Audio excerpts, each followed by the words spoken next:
I'm Johnny Massacre and welcome to the Johnny Massacre Show. Today we're going to look at PS5 graphics. Also, I'm going to share with you 3 curated songs from the Castlevania series that I thought you'd like, and I might play you a little bit of my music. So let's get straight to it. These are graphics running on the PlayStation 5. What do you think? This has to be the right way. So this is running on what's known as the Unreal Engine. And it's made by Epic Games. Every time a new console comes out, Epic Games makes an engine that they sell and license to games makers, creators, and developers that enables them to make games that look beautiful with ease, with a lot of automated processes. Take a look at some of the key features of this demo. And the producers of that are talking now. Built with Quixel Megascan assets, but instead of using the game versions, we use the cinematic versions, which would typically only be used in film. Now that looks fucking incredible, seriously. There are so many goddamn rocks there, and I'm guessing there's some very interesting automated algorithms under the hood of this engine, because I doubt they handmade every individual rock. So it's amazing the complex detail they can make nowadays, especially in an automated fashion. I'm assuming it's automated. What that many triangles look like? I love the stalactites and shit hanging down. That looks really, really cool. Different color. This graphics engine They look like noise. has really, really good environments. I will say that the character model doesn't really look or move that incredibly, but it's what's around her that counts. All of this shit looks shit hot. That could be something out of a Star Wars movie. It could be on the surface of Tatooine. Fuck, R2-D2, the little metal cunt, he could come out of one of those caves and you wouldn't bat an eyelid. Without GI, all of that beautiful lighting is gone. With Lumen So they talk about the lighting here, and look how they move it around in real time, and it's just all those little particles and rocks and details lit up so smoothly and quickly. It's pretty impressive. But look at the character model. It looks a little bit like any other PlayStation character model, doesn't it? We've made some great additions to our audio system as well. Convolution reverb allows us to measure reverberation characteristics of real spaces, like actual caves that we sampled, and reproduce them in virtual spaces. Okay, so I'm going to tell you about what they just said. So as a music producer, what they were talking about, convolution reverb, is not really that special at all. So considering I know nothing about graphics, I'm guessing a lot of the fancy mumbo jumbo they're using to describe what you're seeing probably makes people who know about graphics roll their eyes and say, well, that's not that impressive. But really, a convolution reverb, that's been around for ages. And he talks about sampling real caves, but even a convolution reverb doesn't really sound properly like a real cave, in my opinion. Niagara effects system. But look at the detail again. Like I said, the environments are the star of the show. Look, there's all these kind of ropes and flags and wooden beams and rocks and fuck, man, everything is here. Absolutely everything. Environment is really sexy. I'm guessing they made it all yellowy, sandy color to kind of save on graphical processing, because it's all a little bit monotone. But other than that, you can't deny it looks good, right? Now look at the way the character model moves. That's a little bit jerky. That does not look like a real human being to me. Sneaky shot of her ass. Runs on our chaos physics system. Here we are using it to accurately simulate the rigid... So when I look around the character, I'm impressed. But when I look at her, I kind of come back down to earth a little bit. Now that move is fucking ridiculous. I watched a documentary yesterday with, I think his name's, what's his name? Alex Connell or something? What's that guy's name? He's the famous rock climber. He's the only guy on the face of the planet who has free soloed El Capitan rock face in California. Animation systems. And I was watching... We've added predictive foot plate. What's his name? Warping, which dynamically modifies IK and body position to look more natural. Alex Honnold. Yeah, so anyways, that jump she just did, I'm telling you, mate, that's impossible, because Alex Honnold is the absolute man. And even he wasn't doing shit like that. Not without a rope. You'd be dead. You'd be dead. Dynamic GI is amazing, not just for speeding up iteration, but also for its impact. Sexy lighting. Again, look at the environment. The environment looks really, really tight. Lots of little cockroaches running around. So loads of fucking things going on.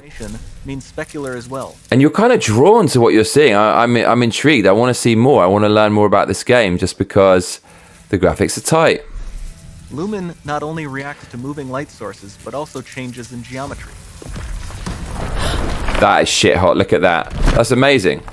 The seamless switch between the blue light and darkness into that brightly lit space is impressive. This statue was imported directly from ZBrush and is more than 33 million triangles. No baking of normal maps, no authored LODs.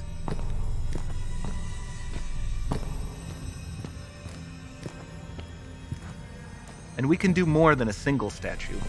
There are nearly 500 of that exact statue at the same detail level placed in this room, for a total of over 16 billion triangles from statues alone. And not only that, all these motherfuckers get lit up in a second. So you can see the whole kind of shtick of the PS5 and probably Xbox Series X is volume. People are saying over and over again how now we can just do unlimited of this, unlimited of that. We can have loads of statues and they're all lit up at the same time. So it seems like this new generation is about volume and density. So that could be fucking interesting. Zombie games, that makes me think of zombie games. Imagine a zombie game where you're in a shopping mall and there's like millions World War Z type zombies everywhere. That would be sick. Lighting and global illumination, all running. This looks like Resident Evil 5. So yeah, the guy said all running on a PlayStation 5. Bear in mind though that this isn't a real game. There aren't loads of enemies running around all with their own individual AI drawing on the computer's GPU and computing power. So all of this graphics is focused on this very linear demo where you can't go anywhere and you can't look around. So I don't think games are going to look like this, although I hope they do. Now this is where the demo gets fucking impressive, right? Pay attention here. This is orgasmic if you're a gamer. Get ready to have your nether regions twitching. Way to the horizon. Oh my god, okay, look at that shit! The portal, it's open. It gets better, it gets better. Get ready. Don't fail me now. Look at this shit. Look at this shit. Right, look at the detail, right? That's an overwhelming amount of detail that we have never ever experienced before in console gaming. I mean, look at all that shit. Imagine a first-person shooter where you're flying around shooting each other. Oh my fucking god, that'd be too much, especially with a VR headset. I mean, the character model now really comes alive when it's out in the open, so maybe I was a bit harsh on that. That looked great. But then it's not going to look like that when you're controlling it and wiggling it around, when you're wiggling around the stick, right? It's time to see what's next. The PS5, motherfucker. So, alright. Before we all wet ourselves over those graphics, I want to draw your attention to a game called Killzone.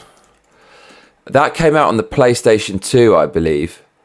And the tech demo, like the tech demo you just saw, was fucking incredible. And then when the game came out, it wasn't very good. It didn't look anywhere near as good. And that happens all the time with new consoles. So let's compare this PlayStation 2 game tech demo to the real thing, just to temper expectations a little bit, just a little bit.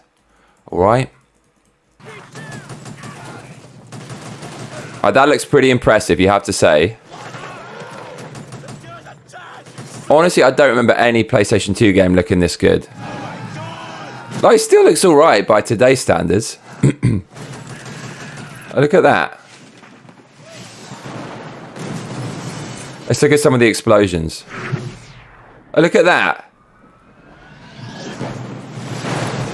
Mate, come on now. Alright, and now let's look at the actual game. So, like, Ps2 Killzone gameplay. So, that looked pretty exciting, right? And here's the real thing.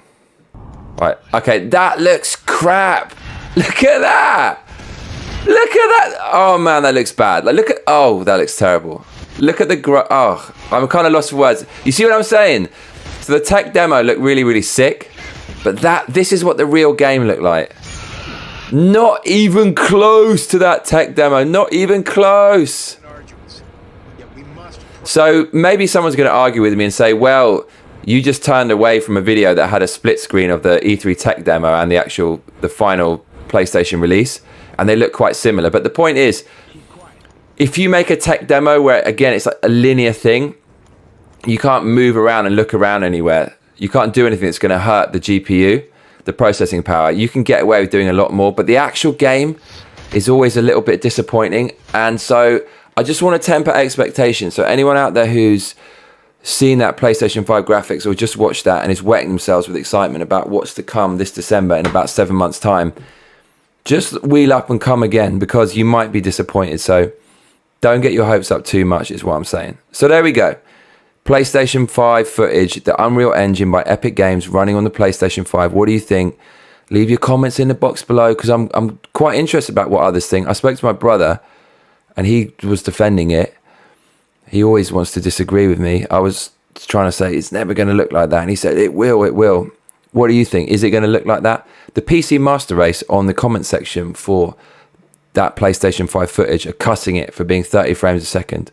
So not everyone is happy. Now, moving on, I thought I'd do something a little bit different today. I found 3 really good tracks from the classic video game series known as Castlevania. It's by the developer known as Konami, the Japanese developer, who made a lot of classic 2D games back in the day. And Castlevania's been around, I think, since the Nintendo Entertainment System, the NES, from the 80s.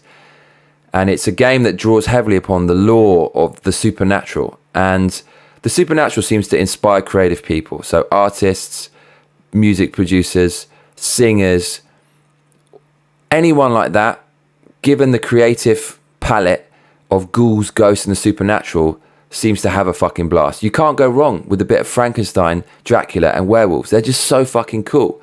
And this game is all about that. So the developers will let their imaginations run wild, much like Michael Jackson did and Quincy Jones when they made the Thriller album. They take all the zombies, ghouls, and ghosts, and they just do something creative with it. And these games are so fun for that reason. I recently downloaded the classic Castlevania Symphony of the Night and Castlevania Rondo of Blood, which was re-released and updated on the Super Nintendo from the PC Engine, and the Super Nintendo version was called Dracula X, I believe. And they're so fucking cool. There's this part where you fight a werewolf and it's all super powerful and shit, like you'd expect a real werewolf to be. That was fun.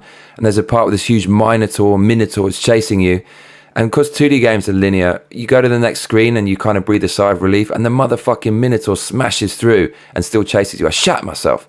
I was like, ugh. So I've been having fun playing the games. And I realised the music is sick. It's so good for Castlevania. And my best mate Luke, he sent me a couple of tracks from Castlevania Symphony of the Night, which is one of the games I just downloaded for PlayStation 4. And it's fucking sick. Castlevania Symphony of the Night, that was released on PlayStation 1 and the Sega Saturn, and now available on PS4, on PSN, from PSN, has such a sick soundtrack, man. It's banging. And there's 2 tracks in particular. One of them's called Wandering Ghosts. The other one's called Crystal Teardrops. I'm going to play them to you now, and I'm going to kind of give a bit of commentary from the perspective of a DJ and a music producer and a rapper. I can add something to that, add something to your experience. And the other track is from the old school Dracula X game on the Super Nintendo. That's much more old school and less complex, because it was made with the SNES sound chip as opposed to the CD quality of the PlayStation and Sega Saturn. So you're going to get those 3 tracks. So come with me back to the YouTubes. First of all, I'm going to start with Wandering Ghost. This is my favourite track off the Symphony of the Night soundtrack.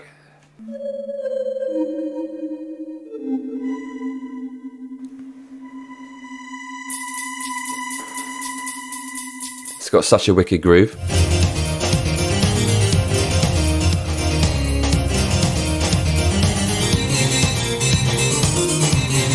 Producer going hard on that harpsichord.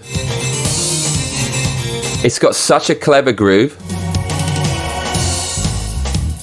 Oh shit. Listen to that. Listen to the guitar coming.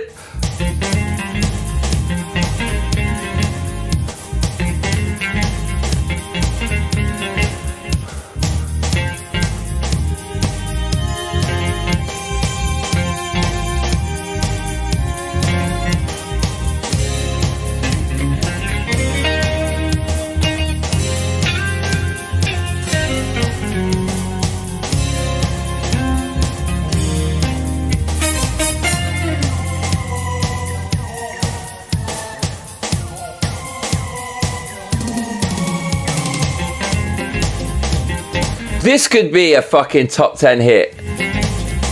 Seriously, someone needs to cover this shit.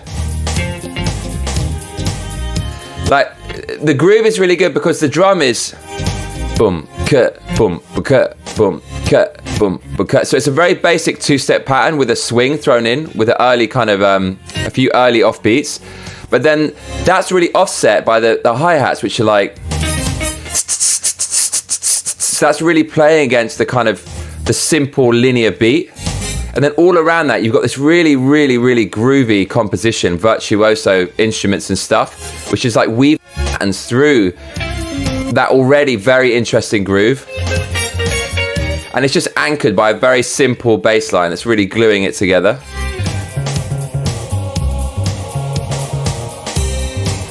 And of course, the Castlevania aesthetic and textures, the ghostly choir and the harpsichord.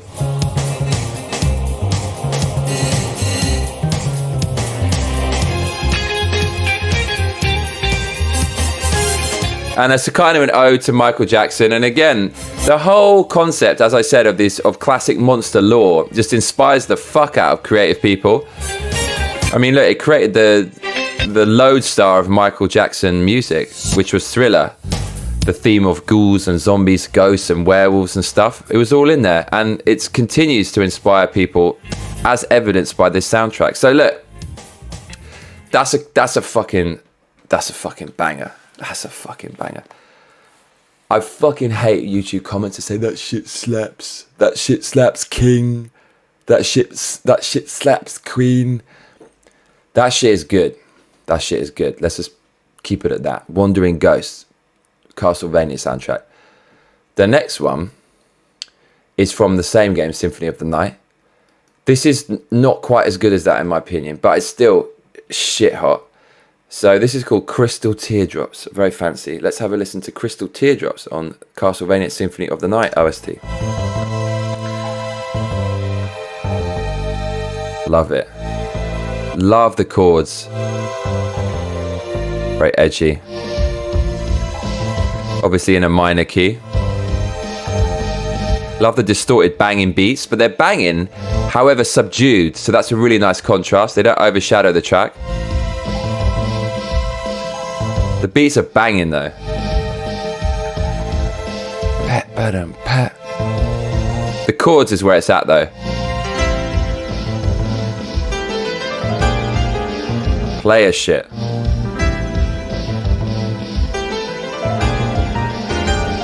This makes me just think of this dude in the picture, like with a fucking whiskey.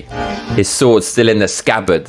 His leather boots on the table, munching on a chicken bone, contemplating how many zombies he's gonna disembowel later that night. It's a kind of meandering song. It's just, the bass line's just kind of, I don't know how to describe it really. It's just a really nice movement. It feels like a journey. Some nice orchestral vibes. Really nice progression. Like the previous track, and I think this is all composed by the same person. Really, really good arrangement. It never gets boring. There's a lot of tension. See, now we've got another new element. The church organ. Again, in keeping with the Castlevania aesthetic. The composer's really stuck to very well. What a fun project this would be to compose music for. You got a nice context. It's got to be undead, supernatural, but you can basically do what you want from there. Back to the main chords. This is like so relaxing because it's in a minor key. It's got that edge, and the chords are very. There's so much tension in the chords. A lot of dominant chords there.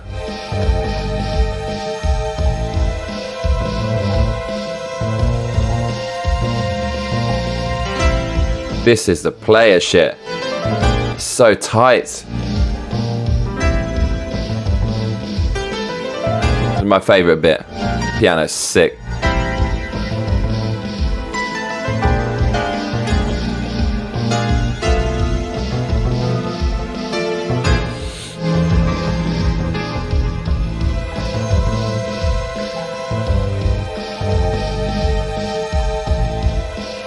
This is home.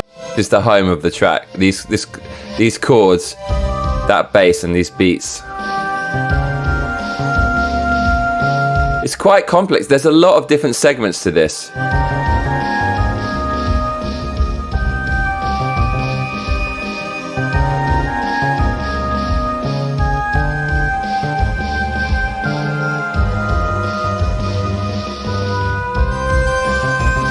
Very smart. So smart.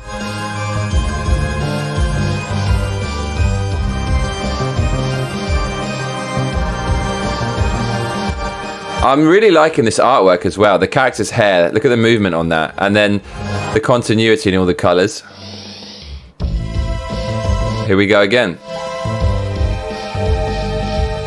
And the song's broken up so well with contrasting. I'm not even sure if the key changes, but it keeps the producer keeps switching up the tension. So every time it comes back to this home base, it sounds fresh every time, and it sounds like it needs to be there. Like this never gets old.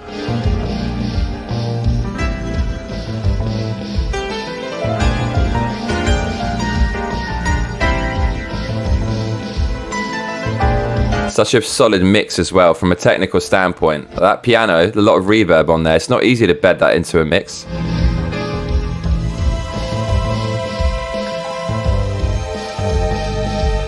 So obviously the composer came up with this as the main hook, and then they just had to put some variation in, and they did it perfectly.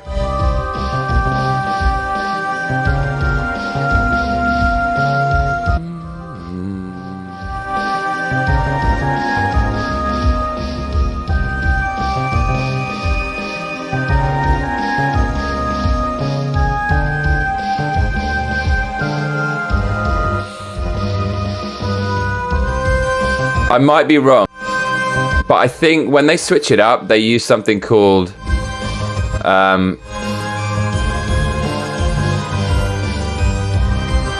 parallel key. Oh, that's such a cool tune. So you can use a relative key, and if you use a relative key switch, it changes the tone and feel. If you use a parallel key, it kind of keeps the same, which is melancholy minor, but switches up the feel. Any composers out there, let me know. I'm still learning my music theory. So the final song from Castlevania I want to play you is much more retro now, and this one is from Dracula X, and Dracula X is a remake of Castlevania Rondo, I believe, which I mentioned earlier. So, if my YouTube starts working, I will find this for you. This one has a really crazy bridge. So I mentioned something about relative keys earlier, where they switch the whole key of the song for a small segment. So if it's in minor, if it's melancholy, then it goes happy suddenly. And then they have to work their way back to the original key. And the way they do that in this composition is just fucking incredible. Actually, I think this was on the Super Nintendo. This was not on the PlayStation. This was on the Super Nintendo. So this is really fucking old school. And I found it, yeah. Castlevania Dracula X OST, Stage 1 Bloodlines. Let's have a listen. Check it out. Love this. Some Michael Jackson Thriller shit.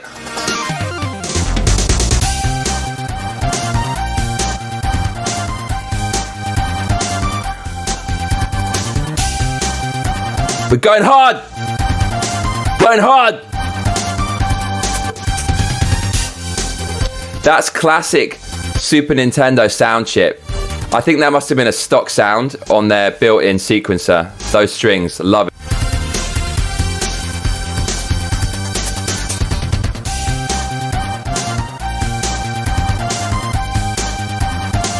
It reminds me of Speed King by Michael Jackson. Michael Jackson influenced a lot of fucking people, and it's no coincidence people think of him when they think of ghostly stuff because of Thriller. Thriller is just fucking epicness all over. Probably the best, well, like one of the best music concepts ever. Right, I think here comes the bridge that I was banging on about. Now it's happy, right? First 16 bars go happy.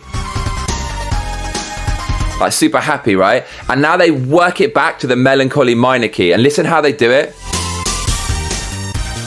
They escalate it. So it's gonna go up. More. And they hang it there. Switch it back. bang. Like, that is so smart. This composer is the fucking Don. Love that organ.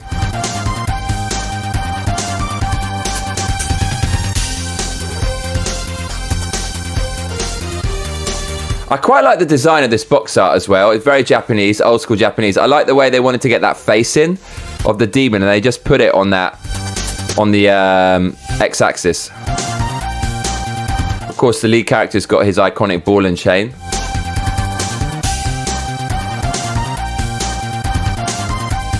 I think they're going to do the bridge again. Yeah.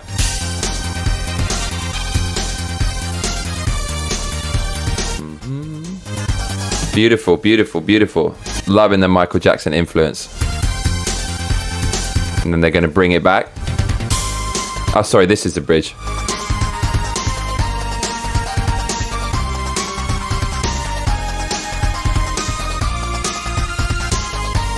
The SNES sound chip was shit hot. People say the Mega Drive sound chip was shit hot. It was. It had a very special flavor, but this is... The SNES one is just better. Sorry. That's just the way it is, in my opinion. Actually, I'm not sorry for my opinion, but that is my opinion. Smashed it.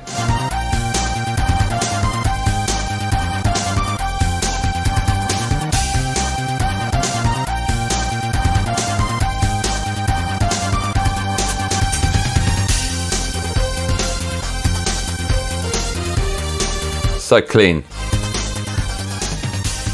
Awesome, awesome, awesome. So yeah, those are my 3 kind of video game tunes that I curated for you and wanted to share with you. What do you think of them? Again, let me know in the comments below. I'd like to know if you actually give a fuck about this stuff. Staying on the music theme, there's a producer I know called Equivox, and we've done a track before called Miracle, and he sent me a new production and asked me to do 1 verse. The verse turned out so good that I did another verse, and I'm going to play you that now. So people who follow my music, they're going to be happy to know I'm rapping again, and I'm better than ever. I don't know. It's easy for me. And I'm using this mic, and it really, really changed things. So using this mic, I can do it at my work surface. I don't have to move around, as opposed to using this motherfucker, this like 10 grand mic. I have to take it into the mic booth and go in there and have my phone with the remote control for my digital audio workstation and stop and start and move around, and it just kills the vibe. But when you sit at the desk and you can process and rap at the same time, it makes the flow much easier. Thing is, for this particular track, it sounded really good when I was up close to this mic, proper up close. And that means there's a lot of breathiness and plosives, like P and B sounds sound like too windy and fuck up the sound, basically.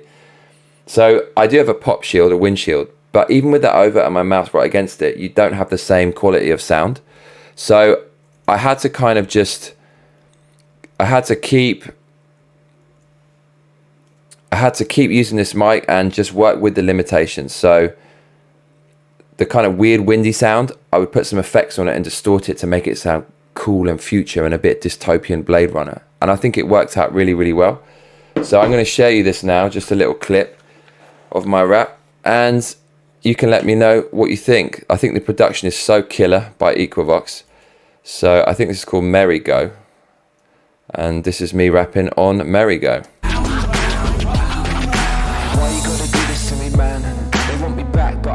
Japan, hiding away from all that shit. I'm like Batman when he broke his back and his fucking hip. Still, I'm on top of the roof.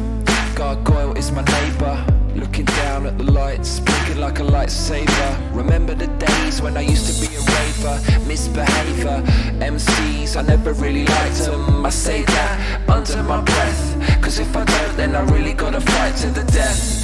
It's certain, tell the reaper, close the curtain. I'm burning 10 years ahead of time. Fire up the furnace, bitch, yeah! Cause I'm swirling around on this merry-go-round, going round, round, round, round, circling around on this merry. I mean, you can hear the quality of production is insane. It sounds so perfect. I don't know how the fuck he does it.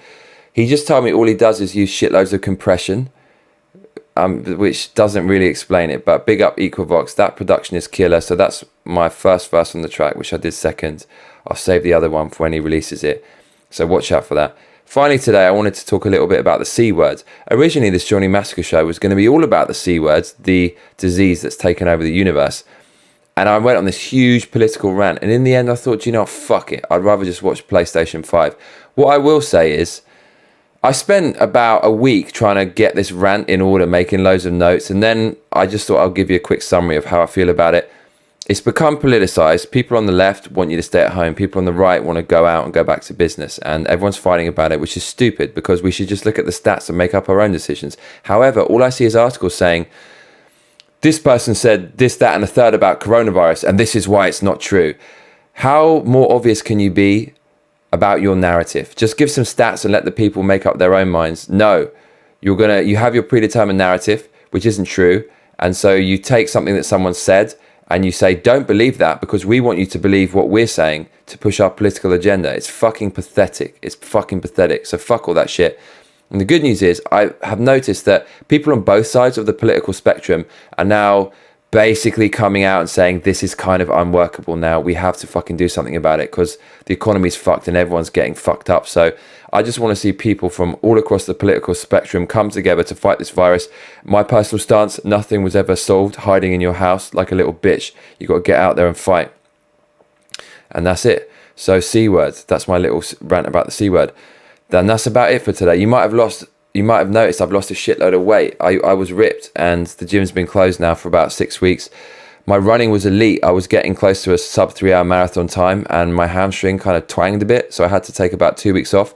So the whole Beachbody shit, man, that's gone out the window in the last 5 weeks. Holy fuck. But as of Monday, tomorrow, I'm going to get back on that shit. And look, I just want to say, I really fucking appreciate all you people who follow what I do. I'm a bit of an attention seeker. I'm a bit of a narcissist. I think anyone is, and I think you have to be to do something like a YouTube show. But really, I think I'm a love or hate character. I'm well aware of that because I just choose to be myself and I don't truncate my personality for anyone. But I do want to say that underneath this all, I think the people who really like what I do know that I'm an honest person. They relate to the honesty. There's some kind of truth in what I say, and whether it's right or wrong, I look at what's around me and I try to say what is true. And I think we're all on a search for the truth, everyone, no matter what your political affiliation is. And I think some people can identify that in what I'm trying to do, whether it be music or this show or whatever. I just try to tell the truth. And I know that resonates with people, and the people it does resonate with, rambling a bit now, but I just want to say I really, really fucking appreciate you. In order to do this kind of stuff, do music and do radio shows, you have to make a lot of sacrifices. You can't have a lot of friends. You can't have an amazing romantic life. You can't be taking a wife out to dinner when you're doing this shit. And so you people are like family in a way. You keep me company and you are my light in the darkness. So I really appreciate you tuning in. And I know you're there. I do look at the comments and stuff like that. So thank you so much for tuning in. I really appreciate it. Make sure you tune into next week's show or I'll be coming around your house. Make sure to like and subscribe and hit that notification bell because that's what all those other cunts tell you to do. Laters.